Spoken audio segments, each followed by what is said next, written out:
Anies Baswedan nantinya akan menggandeng Ridwan Kamil. Kenapa demikian? Karena kingmaker Anies adalah Jusuf Kalla yang selama ini berada di belakangnya. Kita tahu bahwa Jusuf Kalla punya kekuatan besar di Partai Golkar, kemungkinan masuknya Ridwan Kamil ke Partai Golkar ada peran Jusuf Kalla di belakangnya, yang akan men-settingnya sebagai pasangan Anies Baswedan. Sejauh ini, hanya Jusuf Kalla yang punya kekuatan untuk mencari pasangan Anies, selain Surya Paloh, sebab Jusuf Kalla selain punya kekuatan massa juga punya kekuatan dana. Surya Paloh tidak mungkin mampu membiayai Anies seorang diri, dia butuh donatur kuat agar mesin politik di Pilpres nanti, tidak hanya Nasdem yang berjalan. Tanda bahwa Ridwan Kamil bakal dipasangkan dengan Anies adalah mulai retaknya koalisi KIP.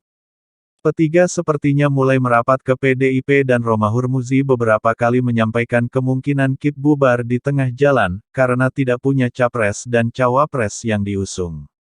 Ketua Golkar sendiri secara popularitas tidak ngangkat.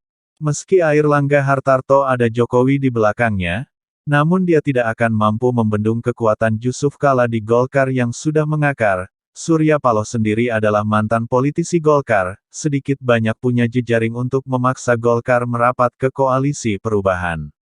Apabila skenario Jusuf Kalla ini berjalan lancar, maka, Anies Ridwan bakal diusung 4 partai, di antaranya Nasdem, PKS, Demokrat dan Golkar.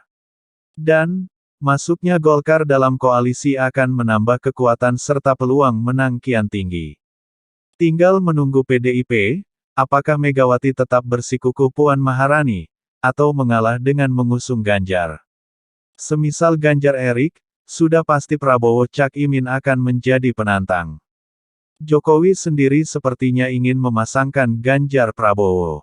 Tapi, PDIP ingin mengusung capres, demikian pula dengan Gerindra, yang menginginkan Prabowo sebagai capres bukan cawapres. Keinginan Jokowi ini bakalan gagal total. Namun, dia bisa bermain 3 kaki sekaligus. Jokowi punya kekuatan di Golkar, punya kedekatan dengan Prabowo dan Ganjar adalah pilihan Jokowi. Semua capres-cawapres sama-sama kuat, 3 pasangan calon akan memperkecil peluang perpecahan di tengah masyarakat.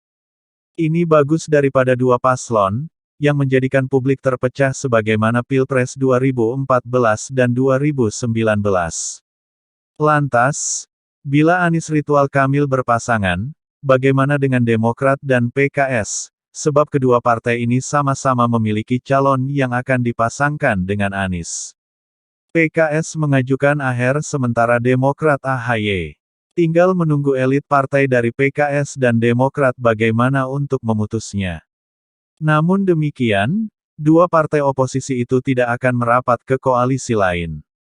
Sebab menurut mereka, Anies representasi dari kekuatan oposisi yang harus didukung sekuat tenaga.